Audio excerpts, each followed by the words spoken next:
नमस्कार जय जगन्नाथ शुभ सकाळ। आज हूँ जुलाई 10 तारिख गुरुवार। आज दिन अनेक गुड़िए गुरुत्वपूर्ण खबर आसी तेणु भिडियो को शेष पर्यंत देखा मोर आपन को अनुरोध। तेज आसतु आज दिन 20 बड़ खबर उपर नजर पकाइबा। भिडियो भल लगे आपण भल पाइबा स्वरूप गोटे गोटे लाइक निश्चित करदे। एसह आप केउ जिलूर यह खबर देखुंत कमेंट कर जनईदे। आज प्रथम खबर आईपीएस स्तर में बड़ धरणर अदल बदल। आईपीएस स्तर में बड़ धरणर अदल बदल कर राज्य सरकार। गृह विभाग तरफ एने विज्ञप्ति प्रकाश करा सहित आईपीएस स्तर में अदल बदल नहीं सूचना दि जाइए। वरिष्ठ आईपीएस अफिसर संजीव पंडा को एडीजी नक्सल विरोधी ऑपरेशन भाव में दायित्व दि जाइए। अखिलेश्वर सिंह को स्वतंत्र गुइंदा शाखार डीआईजी भाव में दायित्व देइछंती सरकार। अन्यबड़े केबी सिंह को दक्षिण पश्चिमांचल डीआईजी भाव में दायित्व दि जाइए। आईपीएस स्तर में अदल बदल संजीव पंडा हेले नक्सल विरोधी ऑपरेशन एडीजी।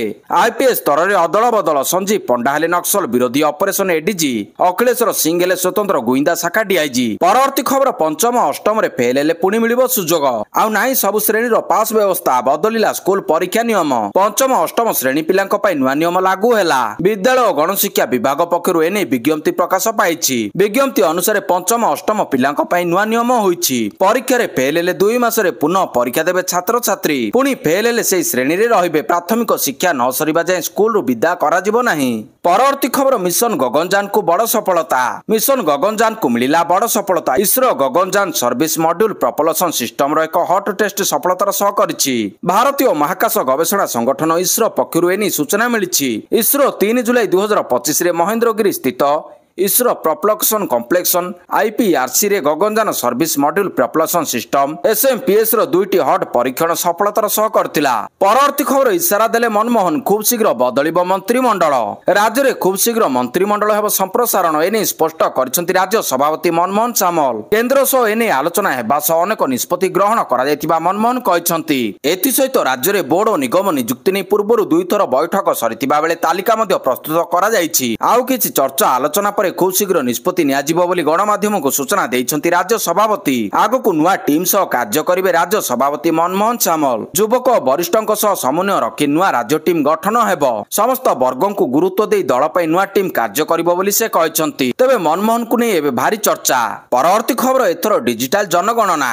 आसंता 2027 रे हेबाकु जाउथिबा जातीय जनगणना ऑनलाइन रे हेबो। भारत रे प्रथम थर हेउथिबा एक डिजिटल जनगणना लागि स्वतंत्र वेब पोर्टल खोला जिवो। भारतीय नागरिक निज मोबाइल ऐप रे डाउनलोड करी निजर तथ्य देई परिबे। फल रे जनगणनार चूड़ांत तथ्य कम समय मध्ये उपलब्ध होई परिबो। भारतर registrar general and census commission पक्षरु सूचना दिया जायछि।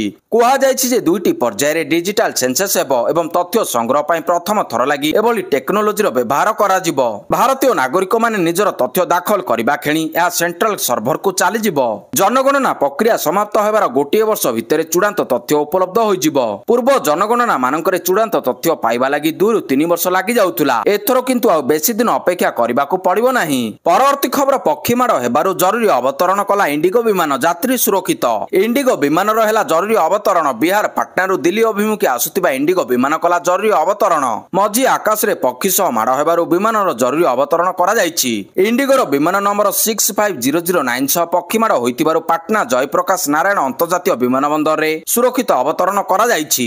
तेबे विमान रे 169 जन यात्री थिले। विमान उठू उठू पक्षीमाड़ हेबा परे एहाकु जरूरी अवतरण करा जायतिला। यात्री माने समस्त सुरक्षित थिबा सूचना रहिछि। यात्री को अन्य एक विमान रे दिल्ली पठाइबाकू व्यवस्था करा जायछि। परवर्ती खबर आसंता काली संविधान बंचाओ समावेश।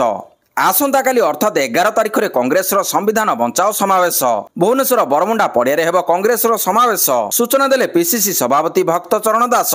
जोगदेबे लोकसभा विरोधी दल नेता राहुल गांधी। एआईसीसी सभापति मल्लिकार्जुन खड़गे मध्य जोगदेबे।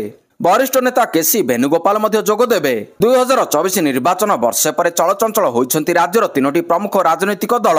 आसंता 11 तारिख रे राहुल गांधी ओडिशा रे संविधान बंचाओ समावेश रे शामिल हेबे। राहुल को गस्त को नै राज्य कांग्रेस उत्साहित होइतिबा बेले तृणमूल स्तर रे संगठन को मजबूत करबाकू दल अंटा भिड़िछि। 30 लाख सदस्य संग्रह करबाकू दल लक्ष्य रखिछि। परवर्ती खबर भारतीय वायुसेनार युद्ध विमान दुर्घटना। पायलट को मृत्यु होइतिबा सूचना। भारतीय वायुसेना युद्ध विमान दुर्घटनाग्रस्त। राजस्थान चूर रतनगढ़ रे दुर्घटना होइछि। विमान दुर्घटना रे पायलट को समेत अन्य जनकर मध्य मृत्यु होइतिबा सूचना रहिछि। दुर्घटना स्थल रे पहुंचिला पुलिस एवं प्रशासन। ग्रामवासी कहवा अनुसार आकाश रे प्रचंड शब्द परे चाष जमी रे विमानटी पड़ी निया लागि जाइतिबा देखिबाकू मिलितिला। एही दुर्घटना रे जनक शव उद्धार करा जाइछि। ପରବର୍ତ୍ତୀ ଖବର ଗୁଜରାଟ ମହିସାଗର ପୋଲ ଦୁଇ ଫାଳ ଘଟଣା ଦୁଃଖ ପ୍ରକାଶ କଲେ ପ୍ରଧାନମନ୍ତ୍ରୀ। ଭଦୋଦରା ମହିସାଗର ନଦୀ ଉପରେ ନିର୍ମିତ ପୋଲ ହଠାତ୍ ଦୁଇ ଫାଳ ହୋଇଯିବାରୁ 9 ଜଣଙ୍କ ମୃତ୍ୟୁ ହୋଇଛି। ଆଗକୁ ମୃତ୍ୟୁ ସଂଖ୍ୟା ବଢିବ ବୋଲି ଅନୁମାନ କରାଯାଉଛି। ଘଟଣାକୁ ନେଇ ପ୍ରଧାନମନ୍ତ୍ରୀ ମୋଦି ଦୁଃଖ ପ୍ରକାଶ କରିବା ସହିତ ମୃତକଙ୍କ ପରିବାର ପାଇଁ ସହାୟତା ରାଶି ଘୋଷଣା କରିଛନ୍ତି। ଏହା ସହିତ ଆହତଙ୍କୁ ଆର୍ଥିକ ସହାୟତା ଦେବା ସହିତ ଶୀଘ୍ର ସୁସ୍ଥ କାମନା କରିଛନ୍ତି। ପ୍ରଧାନମନ୍ତ୍ରୀ ମୋଦି ଏକ୍ସରେ ଲେଖିଛନ୍ତି ଗୁଜରାଟର ଭଦୋଦରା ଜିଲ୍ଲାରେ ପୋଲ ଭୁଶୁଡ଼ିବା ଯୋଗୁଁ ହୋଇଥିବା ଜନହାନିକୁ ନେଇ ବହୁତ ଦୁଃଖିତ। ଯେଉଁମାନେ ନିଜ ପ୍ରିୟଜନକୁ ହରାଇଛନ୍ତି ସେମାନଙ୍କ ପ୍ରତି ମୋର ସମବେଦନା। ଆହତ ଜଲ୍ଦି ସୁସ୍ଥ ହେବାକୁ କାମନା କରୁଛି। ଏହା ସହିତ ପ୍ରଧାନମନ୍ତ୍ରୀ ରିଲିଫ ଫଣ୍ଡରୁ ପ୍ରତ୍ୟେକ ମୃତକଙ୍କ ପରିବାରକୁ 2 ଲକ୍ଷ ଏବଂ ଆହତଙ୍କୁ 50,000 ଟଙ୍କା ଦିଆଯିବ। ପୋଲ ଭୁଶୁଡ଼ିବା ବେଳେ ଅନେକ ଗାଡି ଯିବା ଆସିବା କରୁଥିଲା। ଘଟଣାରେ 10 ଜଣ ଆହତ ହୋଇଛନ୍ତି। ଆହତଙ୍କୁ ମେଡିକାଲରେ ଭର୍ତ୍ତି କରାଯାଇଛି। ପରବର୍ତ୍ତୀ ଖବର ଟାଟା ଗ୍ରୁପ ଓ ସ୍କୋଡା ଗ୍ରୁପର ସହଭାଗିତା ନିର୍ମାଣ କରିବେ ରେଲୱେ ଉପକରଣ। ଭାରତୀୟ ରେଲୱେରେ ଆରମ୍ଭ ହେଲା ନୂଆ ଜ୍ଞାନକୌଶଳ କ୍ରାନ୍ତି। ଭାରତୀୟ ରେଲବାଇ ପାଇଁ କାମ କରିବେ ଟାଟା ଗ୍ରୁପ ସହାୟକ କମ୍ପାନୀ ଟାଟା ଅଟୋକମ୍ ସିଷ୍ଟମ ଏବଂ ୟୁରୋପର ସ୍କୋଡା ଗ୍ରୁପ। ଦୁଇ କମ୍ପାନୀ ସହଭାଗିତାରେ ମିଶି କାମ କରିବେ। ଖାଲି ସେତିକି ନୁହେଁ, ଦୁଇ କମ୍ପାନୀ ଭାରତୀୟ ରେଲୱେ ପାଇଁ ପ୍ରୋପଲସନ ସିଷ୍ଟମ ଏବଂ ଅନ୍ୟ ଅତ୍ୟାଧୁନିକ କମ୍ପୋନେଣ୍ଟସ ଇତ୍ୟାଦି ତିଆରି କରିବେ। ଏଥିରେ ମିଲିୟନ ୟୁରୋ ନିବେଶ ହେବ। ଏହାଦ୍ୱାରା ଦେଶର ରେଲୱେ ଏବଂ ମେଟ୍ରୋ ସହିତ ଜଡ଼ିତ ଉଦ୍ୟୋଗର ସ୍ଥିତି ଆହୁରି ମଜବୁତ ହେବ। ପରବର୍ତ୍ତୀ ଖବର ଘରୋଇ ପୁଞ୍ଜିନିବେଶରେ ଦେଶରେ ନମ୍ବର 1 ଓଡ଼ିଶା। ଘରୋଇ ପୁଞ୍ଜିନିବେଶରେ ଦେଶରେ 1 ନମ୍ବର ଓଡ଼ିଶା। ଚଳିତ ଆର୍ଥିକ ବର୍ଷର ପ୍ରଥମ ତ୍ରୟମାସିକରେ ଘରୋଇ ପୁଞ୍ଜିନିବେଶ ହାସଲ କରିବାରେ ଅନ୍ୟ ସବୁ ରାଜ୍ୟକୁ ଓଡ଼ିଶା ପଛରେ ପକାଇ 1 ନମ୍ବର ସ୍ଥାନ ହାସଲ କରିଛି। ଶିଳ୍ପ କ୍ଷେତ୍ରରେ ଓଡ଼ିଶାକୁ ମିଳିଛି ସଫଳତା। ସିଏମ୍ଆଇ ରିପୋର୍ଟ ଅନୁସାରେ ଏପ୍ରିଲରୁ ଜୁନ ମଧ୍ୟରେ 1,40,000 କୋଟି ଟଙ୍କାର ପୁଞ୍ଜିନିବେଶ କରିଛି ଓଡ଼ିଶା। ଏହି ସମୟରେ ଅନ୍ୟ ସମସ୍ତ ରାଜ୍ୟରେ 2,10,000 କୋଟି ଟଙ୍କାର ନିବେଶ ହୋଇଥିବା ବେଳେ ଓଡ଼ିଶାରେ 1,40,000 କୋଟି ଟଙ୍କାର ପୁଞ୍ଜିନିବେଶ ହୋଇଛି। Chemical, petrochemical, textile, green energy ଭଳି କ୍ଷେତ୍ରରେ ପୁଞ୍ଜିନିବେଶ ଆସିଛି। ଶିଳ୍ପମନ୍ତ୍ରୀ କହିଛନ୍ତି ସରକାରଙ୍କ ପ୍ରତି ନିବେଶକଙ୍କ ଭରସା ରହିଛି। ଶିଳ୍ପମନ୍ତ୍ରୀ କହିଛନ୍ତି ସରକାରଙ୍କ ପ୍ରତି ନିବେଶକଙ୍କ ଭରସା ବଢିଛି। ବର୍ଷକ ମଧ୍ୟରେ 1,78,000 କୋଟି ନିବେଶ ହୋଇଥିବା ବେଳେ 3 ମାସରେ 1,40,000 କୋଟି ଟଙ୍କାର ନିବେଶ ହୋଇଛି। ଖୋର୍ଦ୍ଧା, ଗୋପାଳପୁର ଓ ଯାଜପୁରରେ ଅନେକ ଶିଳ୍ପର ଗ୍ରାଉଣ୍ଡ ବ୍ରେକିଂ ହୋଇଛି। ଆଗାମୀ ଦିନରେ ଉତ୍କର୍ଷ ଓଡ଼ିଶାରେ ଆସିଥିବା ନିବେଶ ପ୍ରସ୍ତାବକୁ ସରକାର ଗ୍ରାଉଣ୍ଡିଂ ପାଇଁ ଯୋଜନା କରୁଛନ୍ତି। ଆଗାମୀ ଦିନରେ ଉତ୍କର୍ଷ ଓଡ଼ିଶାରେ ଆସିଥିବା ନିବେଶ ପ୍ରସ୍ତାବକୁ ସରକାର ଗ୍ରାଉଣ୍ଡିଂ ପାଇଁ ଯୋଜନା କରୁଛନ୍ତି। ପରବର୍ତ୍ତୀ ଖବର ଟାଙ୍କିକୁ ଆସୁନି ତେଲ, ଆଜିଠାରୁ ପଡ଼ିବ ପ୍ରଭାବ। ଶ୍ରମିକ ସଂଗଠନର ଭାରତ ବନ୍ଦ ଆନ୍ଦୋଳନ ଯୋଗୁଁ ବନ୍ଦ ରହିଛି ପେଟ୍ରୋଲ ପମ୍ପ। ପ୍ରାୟ 12 ଘଣ୍ଟା ଯାଏଁ ବନ୍ଦ ରହିବା ପରେ ପେଟ୍ରୋଲ ପମ୍ପ ଖୋଲିଥିବା ବେଳେ ଆଜିଠାରୁ ତେଲ ସଂକଟ ହେବା ସମ୍ଭାବନା ସୃଷ୍ଟି ହୋଇଛି। କାରଣ 2 ଦିନ ହେଲା ଡ୍ରାଇଭର ମହାସଂଘ ଆନ୍ଦୋଳନ ଯୋଗୁଁ ତୈଳ ପରିବହନ ବନ୍ଦ ହୋଇଯାଇଛି। 2 ଦିନ ହେଲା ଟାଙ୍କିକୁ ଆସିନାହିଁ ପେଟ୍ରୋଲ ଡିଜେଲ ଗାଡି, ଯାହାଦ୍ୱାରା ଆଜିଠାରୁ ତେଲର ଅଭାବ ଦେଖାଦେବା ଆଶଙ୍କା ସୃଷ୍ଟି ହୋଇଛି। ପରବର୍ତ୍ତୀ ଖବର ଭାରତ ଇଂଲଣ୍ଡ ତୃତୀୟ ଟେଷ୍ଟ ପ୍ଲେଇଂ ଏକାଦଶ ଘୋଷଣା କଲା ଇଂଲଣ୍ଡ। ଆଜିଠାରୁ ଆରମ୍ଭ ହେବ ଭାରତ ଇଂଲଣ୍ଡ ମଧ୍ୟରେ ତୃତୀୟ ଟେଷ୍ଟ ମ୍ୟାଚ୍। ଲର୍ଡସରେ ଖେଳାଯିବାକୁ ଥିବା ମ୍ୟାଚ୍ ପାଇଁ ପ୍ଲେଇଂ 11 ଘୋଷଣା କରିଛି ଇଂଲଣ୍ଡ। ଇଂଲଣ୍ଡ ତୃତୀୟ ଟେଷ୍ଟ ପାଇଁ ଟିମ୍ରେ ଗୋଟିଏ ପରିବର୍ତ୍ତନ କରିଛି। ଇଂଲଣ୍ଡ ଟିମ୍ରେ ଦ୍ରୁତ ବୋଲର ଜୋଫ୍ରା ଆର୍ଚରଙ୍କୁ ସୁଯୋଗ ମିଳିଛି। ଭାରତ ଏବଂ ଇଂଲଣ୍ଡ ମଧ୍ୟରେ 5ଟି ମ୍ୟାଚ୍ ବିଶିଷ୍ଟ ଟେଷ୍ଟ ସିରିଜରେ ତୃତୀୟ ମ୍ୟାଚ୍ ଲର୍ଡସ କ୍ରିକେଟ ଗ୍ରାଉଣ୍ଡରେ ଆଜିଠାରୁ ଖେଳାଯିବ। ଟିମ୍ରେ ଜୋଫ୍ରା ଆର୍ଚରଙ୍କୁ ସ୍ଥାନ ମିଳିଛି। ଆର୍ଚର ଦୀର୍ଘ ଦିନରୁ ଟିମ୍ରେ ସାମିଲ ନଥିଲେ। ତାଙ୍କ କହୁଣୀ ଓ ପିଠିରେ ଆଘାତ ସମସ୍ୟା ଯୋଗୁଁ ଟିମ୍ରୁ ବାଦ ପଡ଼ିଥିଲେ। ସେ 2021ରେ ଶେଷ ଟେଷ୍ଟ ଖେଳିଥିଲେ। 4 ବର୍ଷ ପରେ ଟିମ୍କୁ ଫେରିଥିଲେ ଜୋଫ୍ରା ଆର୍ଚର। ପରବର୍ତ୍ତୀ ଖବର ଜେଲରୁ ମୁକୁଳିଛନ୍ତି ଜଗନ୍ନାଥ ପ୍ରଧାନ। ବାହାରେ ଭବ୍ୟ ସ୍ୱାଗତ ସମ୍ବର୍ଦ୍ଧନା ଜଣାଇଲେ ଦଳୀୟ ନେତା ଓ କର୍ମୀ। ଜେଲରୁ ବାହାରିଲେ ଜଗନ୍ନାଥ ପ୍ରଧାନ। ବିଜେପି ବରିଷ୍ଠ ନେତା ଜଗା ପ୍ରଧାନ ଝାରପଡା ଜେଲରୁ ମୁକୁଳିଛନ୍ତି। ଜେଲ ସମ୍ମୁଖରେ ଜଗନ୍ନାଥ ପ୍ରଧାନଙ୍କ ସମର୍ଥକଙ୍କ ଭିଡ ଦେଖିବାକୁ ମିଳିଛି। ଗତ 30 ତାରିଖରେ ବିଏମ୍ସି ଅତିରିକ୍ତ କମିଶନର ରତ୍ନାକର ସାହୁଙ୍କୁ ବିଏମ୍ସି ଅଫିସ ଭିତରେ ପଶି ଆକ୍ରମଣ ଘଟଣାରେ ଜଗା ପ୍ରଧାନଙ୍କୁ ଗିରଫ କରି 14 ଦିନିଆ ବିଚାର ବିଭାଗୀୟ ହାଜତକୁ ପଠାଯାଇଥିଲା। ଖୋର୍ଦ୍ଧା ଜିଲ୍ଲା ଦୌରା ଜଜଙ୍କ କୋର୍ଟରେ ଶୁଣାଣି ପରେ ଜାମିନ ପ୍ରଦାନ କରାଯାଇଛି। ପରବର୍ତ୍ତୀ ଖବର ଓଡ଼ିଶା ଆସିବେ ରାଷ୍ଟ୍ରପତି। ଭାରତର ମାନ୍ୟବର ରାଷ୍ଟ୍ରପତି ଶ୍ରୀମତୀ ଦ୍ରୌପଦୀ ମୁର୍ମୁଙ୍କ 14-15 ତାରିଖରେ 2 ଦିନିଆ ଓଡ଼ିଶା ଗସ୍ତ କାର୍ଯ୍ୟକ୍ରମ ରହିଛି। ଏହି ପରିପ୍ରେକ୍ଷୀରେ ମୁଖ୍ୟ ଶାସନ ସଚିବ ଶ୍ରୀ ମନୋଜ ଆହୁଜାଙ୍କ ଅଧ୍ୟକ୍ଷତାରେ ଏକ ରାଜ୍ୟସ୍ତରୀୟ ପ୍ରସ୍ତୁତି ବୈଠକ ଲୋକସଭା ଭବନରେ ଅନୁଷ୍ଠିତ ହୋଇଯାଇଛି। ବୈଠକରେ ଆଲୋଚିତ ସୂଚନା ଅନୁସାରେ ଜୁଲାଇ 14 ତାରିଖ ସନ୍ଧ୍ୟାରେ ମାନ୍ୟବର ରାଷ୍ଟ୍ରପତି ଅଖିଳ ଭାରତୀୟ ଆୟୁର୍ବିଜ୍ଞାନ ସଂସ୍ଥାନ ଏମ୍ସ ଭୁବନେଶ୍ୱର 5ମ ସମାବର୍ତ୍ତନ ସମାରୋହରେ ଯୋଗଦେବେ ଏବଂ ଜୁଲାଇ 15 ତାରିଖ ପୂର୍ବାହ୍ନରେ ରେଭେନ୍ସା ବିଶ୍ୱବିଦ୍ୟାଳୟର ତ୍ରୟୋଦଶ ବାର୍ଷିକ ସମାବର୍ତ୍ତନ ଉତ୍ସବରେ ଯୋଗଦେବାର କାର୍ଯ୍ୟକ୍ରମ ରହିଛି। ଏହାପରେ ସେ କଟକ ରେଭେନ୍ସା ବାଳିକା ଉଚ୍ଚ ବିଦ୍ୟାଳୟ ଉନ୍ନତିକରଣ କାର୍ଯ୍ୟ ଭିତ୍ତିପ୍ରସ୍ତର ସ୍ଥାପନ କରିବେ। ଜୁଲାଇ 15 ତାରିଖ ଅପରାହ୍ନରେ ମାନ୍ୟବର ରାଷ୍ଟ୍ରପତି କଟକ ତୁଳସୀପୁର ବିଜୁ ପଟ୍ଟନାୟକ ଛକସ୍ଥିତ ସାରଳା ଭବନ ଯାଇ ଆଦିକବି ସାରଳା ଦାସଙ୍କ ପ୍ରତିମୂର୍ତ୍ତିରେ ମାଲ୍ୟାର୍ପଣ ପୂର୍ବକ ସେଠାରେ ସାରଳା ସାହିତ୍ୟ ସଂସଦ ପକ୍ଷରୁ ଆୟୋଜିତ ଆଦିକବି ସାରଳା ଦାସଙ୍କ 600ତମ ଜନ୍ମ ଜୟନ୍ତୀରେ ମୁଖ୍ୟ ଅତିଥି ଭାବରେ ଯୋଗଦାନ କରିବା ସହ କଳିଙ୍ଗ ରତ୍ନ ପୁରସ୍କାର 2024 ପ୍ରଦାନ କରିବେ। କରିବେ। ପରବର୍ତ୍ତୀ ଖବର ଓଏମସି ର ପରିଚାଳନା କ୍ଷମତା ବୃଦ୍ଧି ପାଇଁ ଦକ୍ଷ ମାନବ ସମ୍ବଳ ବୃଦ୍ଧି କରିବାକୁ ମୁଖ୍ୟମନ୍ତ୍ରୀଙ୍କ ପରାମର୍ଶ। 2025-26 ରେ ଓଏମସି 25 ମିଲିୟନ ଟନ ଖଣିଜ ପଦାର୍ଥ ଉତ୍ପାଦନ କରିବା ସହିତ 30,000 କୋଟି ଟଙ୍କାର ବିକ୍ରୟ ରାଜସ୍ୱ ହାସଲ କରିବାର ଲକ୍ଷ୍ୟ ରଖିଛି। ଲୋକସଭା ଭବନରେ ମୁଖ୍ୟମନ୍ତ୍ରୀ ମୋହନ ଚରଣ ମାଝୀଙ୍କ ଅଧ୍ୟକ୍ଷତାରେ ଅନୁଷ୍ଠିତ ଓଡ଼ିଶା ଖଣି ନିଗମ କାର୍ଯ୍ୟକ୍ରମରେ ଏକ ସମୀକ୍ଷା ବୈଠକରୁ ଏହା ଜଣାଯାଇଛି। ବୈଠକରେ ଖଣିଜ ପଦାର୍ଥ ଉତ୍ପାଦନ ବୃଦ୍ଧି ପାଇଁ ବିଭିନ୍ନ ପଦକ୍ଷେପ ସମ୍ପର୍କରେ ଆଲୋଚନା କରାଯାଇଥିଲା। ବିଭିନ୍ନ ଖଣି ଅଞ୍ଚଳର ଅବଧି ବୃଦ୍ଧି, ପରିବେଶ ଅନୁମୋଦନ, ନୂତନ ଖଣି କାର୍ଯ୍ୟକ୍ରମ କରିବା ଆଦି ବିଭିନ୍ନ ବିଷୟ ଉପରେ ବୈଠକରେ ଆଲୋଚନା ହୋଇଥିଲା। ବିଶେଷ କରି ବକ୍ସାଇଟ୍ ଉତ୍ପାଦନ ବୃଦ୍ଧି ଉପରେ ବୈଠକରେ ଗୁରୁତ୍ୱ ଆରୋପ କରାଯାଇଥିଲା। ଚଳିତ ବର୍ଷ ବକ୍ସାଇଟ୍ ଉତ୍ପାଦନ ଲକ୍ଷ୍ୟ 3.6 ମିଲିୟନ ଟନ୍ ଥିବାବେଳେ ଆଗାମୀ ବର୍ଷରେ ଏହାକୁ 6 ମିଲିୟନ ଟନ୍କୁ ବୃଦ୍ଧି କରିବାର ଲକ୍ଷ୍ୟ ରଖାଯାଇଛି।